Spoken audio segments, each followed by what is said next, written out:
أعوذ بالله من الشيطان الرجيم بسم الله الرحمن الرحيم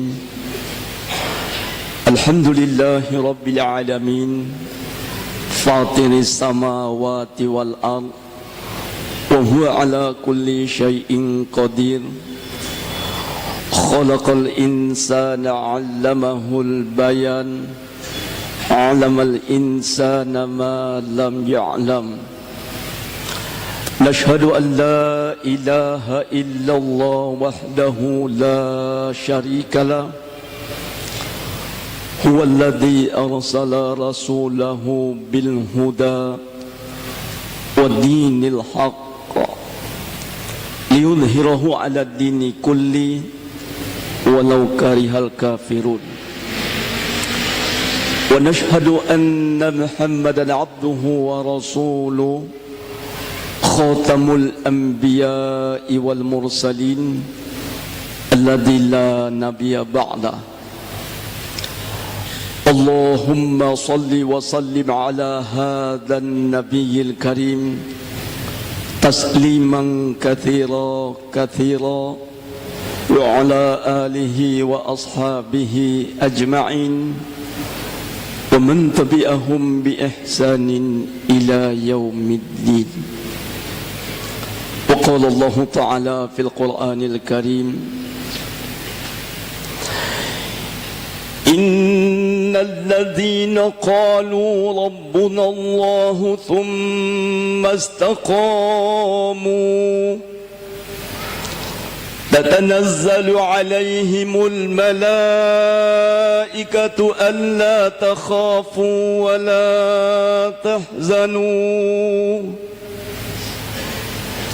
وأبشروا بالجنة التي كنتم توعدون نحن أولياؤكم في الحياة الدنيا وفي الآخرة ولكم فيها ما تشتهي أنفسكم ولكم فيها ما تدعون نزلا من غفور رحيم ومن أحسن قولا ممن دعا إلى الله وعمل صالحا وقال إنني من المسلمين صدق الله العظيم وقال النبي صلى الله عليه وسلم كل أمتي يدخلون الجنة إلا من أبى قيل ومن يأبى يا رسول الله فقال عليه الصلاة والسلام من أطاعني دخل الجنة ومن أصاني فقد أبى أو كما قال عليه الصلاة والسلام. Yang mulia para alim ulama dan umara, bapak-bapak, ibu-ibu, orang-orang tua kami, adik-adik remaja, hadirin hadirat rahimakumullah. Syukur kita kehadirat Allah Ta'ala atas taufik dan hidayah daripada Allah Ta'ala. Malam ni Allah Subhanahu wa Ta'ala kumpulkan kita dalam satu majlis mulia di tempat yang paling mulia. Nabi sallallahu alaihi wasallam gepegah bak sabah mafhum hadis khairul biqa'i masajiduha, sebaik-baik tempat di permukaan bumi ini adalah masjid-masjidnya Allah Ta'ala. Man dakhalal masjid fahuwa dhaif min duyufillah. Barang siapa yang masuk ke dalam masjid, dia adalah satu tamu di antara para tetamu Allah Ta'ala. Jikalah setiap orang memuliakan tamu-tamu yang hadir ke rumahnya, apatah lagi Allah Ta'ala tentulah lebih memuliakan sesiapa yang berada di rumahnya. Kita perpanjang i'tikaf, duduk dalam satu tausiah mengenai agama kita, agama Islam yang amat tinggi di sisi Allah Ta'ala. Al-Islamu ya'lu wa la yu'la alaih. Islam itu tinggi dan tidak ada satupun yang lebih tinggi daripadanya.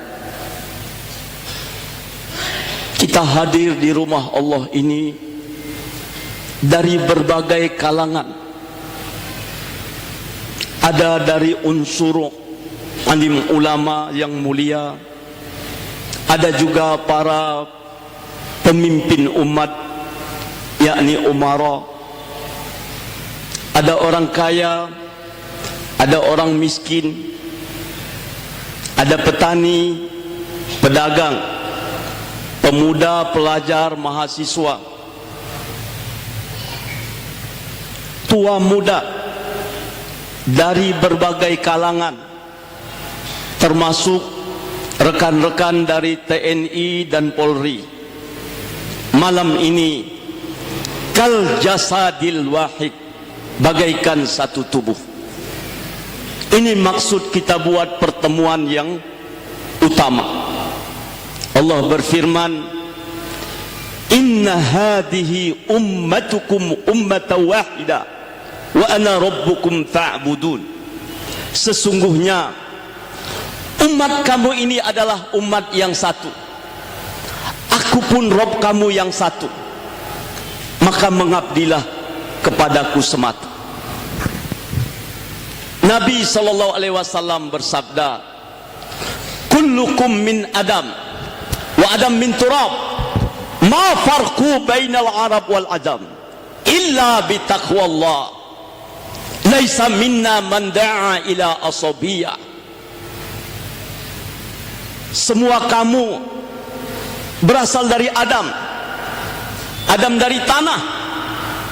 Tidak ada beda orang Arab dengan orang asing kecuali atas dasar takwanya pada Allah Ta'ala. Bukan dari golongan umatku orang yang membangga-banggakan asobiyah. Cuma kelompoknya saja yang benar, yang lain kafir semua, sesat, bid'ah, khurafat. Seolah-olah surga yang begitu luas hanya untuk kelompok dia saja. Laisa minna man da'a ila asabiyah. Bukan dari golongan umatku orang yang membangga-banggakan kelompoknya. Mathalul mu'minin kal jasadil wahid.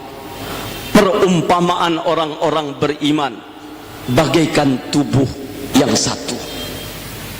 Masya Allah, malam ini kita berada di rumah Allah Ta'ala bagaikan tubuh yang satu.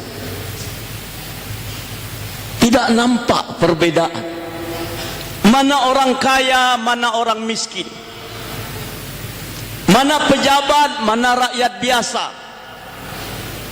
mana alim ulama, mana orang awam, membaur di rumah Allah Ta'ala.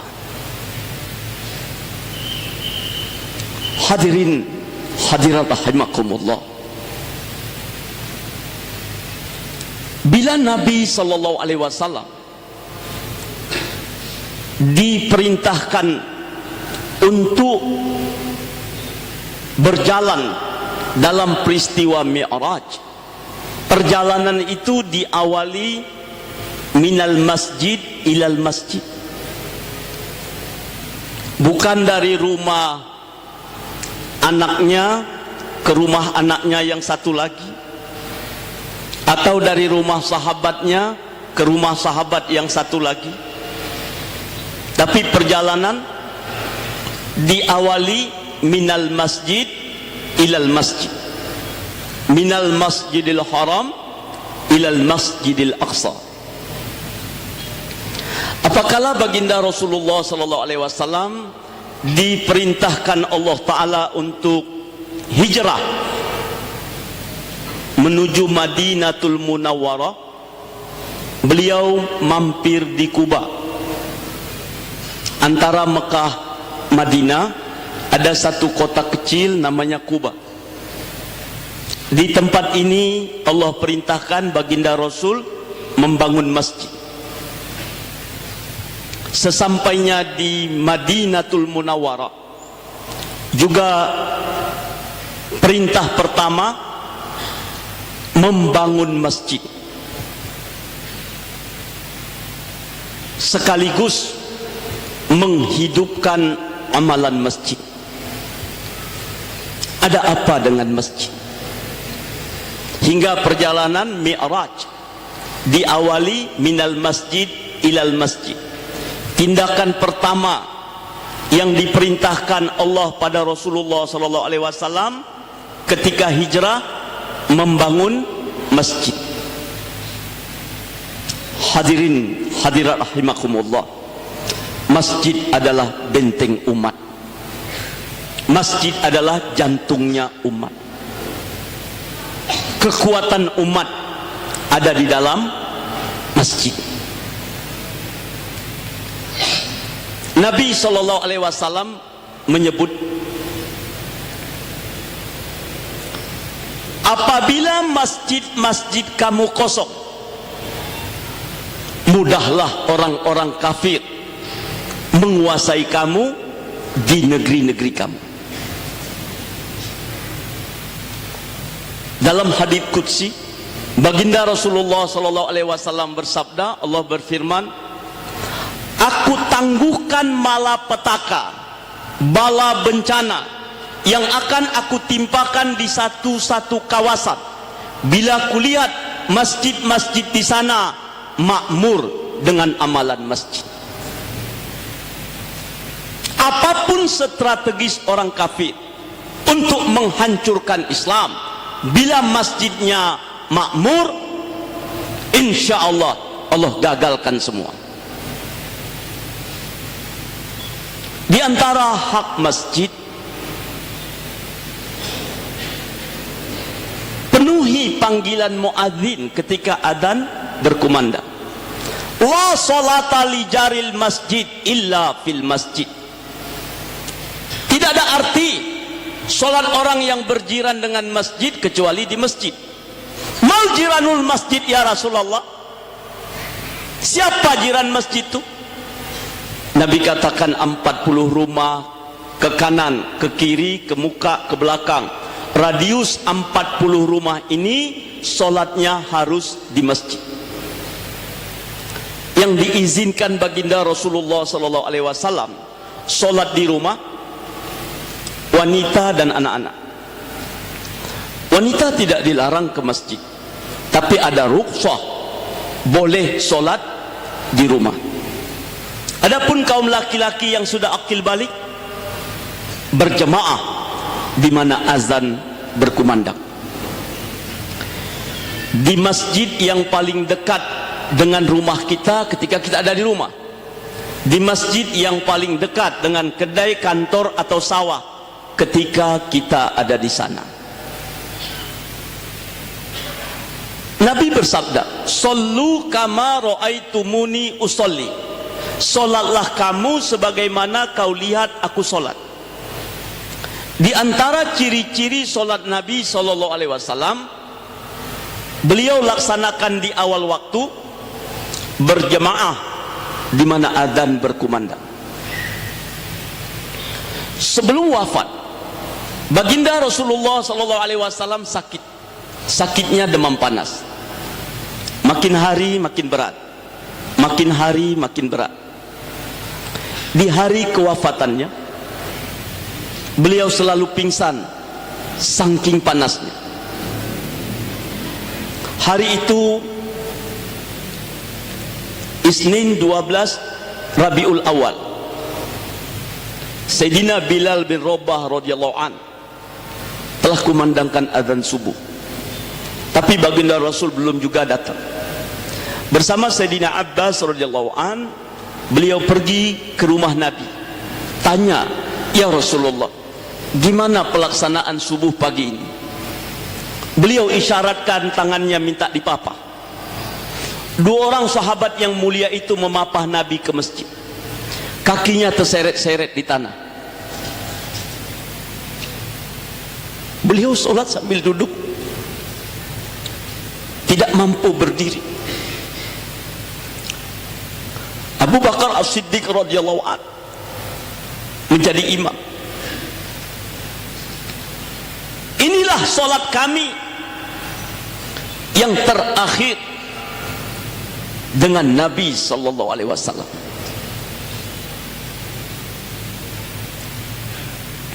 Kalau kita sholat di rumah, di kedai, di kantor, di sawah, di mana kita mau, jam berapa kita suka, kita ikut siapa? Al-Quran menyebut Nabi ini uswatun hasanah, contoh terbaik. Di dalam Sahihul Bukhari ada dikisahkan tentang seorang sahabat yang buta kedua matanya, namanya Ummi Maktum radhiyallahu an. Beliau datang tanya pada Nabi, "Ya Rasulullah, rumahku jauh dari masjid. Aku tidak punya kenderaan. Kenderaan waktu itu unta, kuda, keledai, gajah. Jalan yang kulalui banyak binatang buas. Binatang buas padang pasir, singa, ular, serigala dan lain-lain. Bolehkah aku solat di rumah?" Mula-mula Nabi izinkan. Ketika sahabat yang mulia ini beranjak mau pergi, Nabi SAW panggil, "Ya Aba Maktub, ta'an, atasma'u hayya 'ala shalah, hayya 'ala al-falah?" "Na'am, sami'tu ya Rasulullah." "Falau kadzalik fa'ajibu." Adakah kau dengar seruan azan, hanya 'ala shalah, hanya 'ala al-falah? Dia kata, "Aku dengar ya Rasulullah." "Kalau begitu datanglah walau dengan merangkak." Cukup kuat keuzuran. Rumah Ji'o, tidak punya kenderaan, jalan banyak binatang buas, kedua mata buta. Tapi orang seperti ini pun Nabi suruh ke masjid.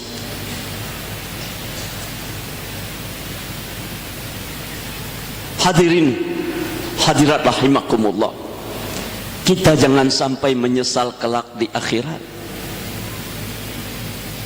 Allah mengingatkan kita, "Hal ataka hadithul ghasyiyah, wujuhu yawma idzin khasyi'atun 'amilatun nasibah."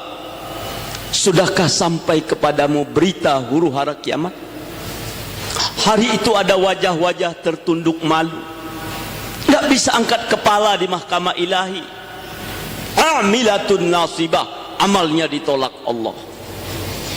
Ini bukan orang tidak beramal, beramal juga, tapi tidak mencontoh amal sang imam.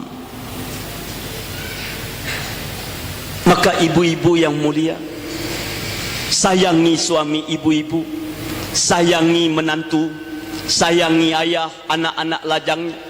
Jangan ada lagi mereka yang sholat di rumah. Bujuklah dengan lemah lembut dan kasih sayang, agar semua menjadi ahlul masjid.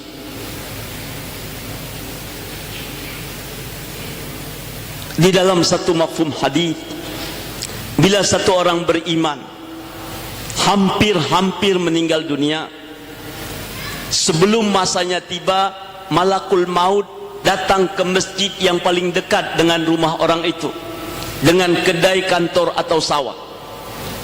Wahai masjid, sebentar lagi nyawa Polan bin Polin akan kucabut. Kau kenal dia? Apabila orang ini ahlul masjid, masjid katakan, aku kenal baik dengan dia, tolong kau cabut nyawa dia selembut-lembut yang Allah beri kepadamu. Dicabutlah nyawa ahlul masjid itu selembut-lembut yang Allah beri pada malakul maut. Tapi kalau tidak, walaupun rumah dia dekat masjid, atau mungkin dia salah seorang pengurus masjid, namanya mungkin terpampang di salah satu sudut dinding masjid. Beberapa masjid membuat susunan kepengurusan digantung lengkap dengan gambar ketua Polan bin Polin, wakil ketua Polan bin Polin, bendahara, sekretaris, seksi pembangunan dengan anggota, seksi humas, anggota, seksi dakwah dengan anggota, susunan semua 75 orang. Berapa orang yang ke masjid? Walaupun namanya tercantum di bingkai kaca, tergantung di dinding masjid, lengkap dengan foto, tapi tidak ke masjid. Masjid kata, aku tidak kenal dia. Kau cabut nyawa dia sekasar-kasar yang Allah beri kepadamu. Adakah ibu-ibu tega melihat suami, anak dicabut dengan kasar? Bujuk mereka. Adalah masjid-masjid di zaman Nabi SAW. Tidak ada beda. Salat Jumat dengan 5 waktu sama banyak. Hari ini di mana masjid seperti itu? Sekecil apapun masjid terasa kebesaran. Apalagi kalau masjid-masjid besar, terasa kedodoran. Lantas apa yang harus kita buat menghadapi musibah besar ini? Insya Allah pembahasan mengenai ini ba'da Isya kita lanjutkan. Tuan-tuan bersedia semua? Lihat ahli dunia main bola 2 kali 45 menit, ada perpanjangan waktu, gak ada yang marah. Terkadang perpanjangan ketika hujan turun dengan lebat, petir bersaut-sautan, tidak ada pemain yang marah, tidak ada penonton yang marah. Masalah kita untuk agama tidak boleh perpanjangan waktu. Dengan kerendahan hati kami minta kepada hadirin hadirat rahimakumullah untuk bersabar. Ba'da Isya kita lanjutkan lagi. Subhanallah wa bihamdi, asyhadu an la ilaha illa anta, astaghfiruka wa atubu ilaik. Subhana rabbika rabbil izzati amma yasifun, wassalamun alal mursalin, walhamdulillahi rabbil alamin.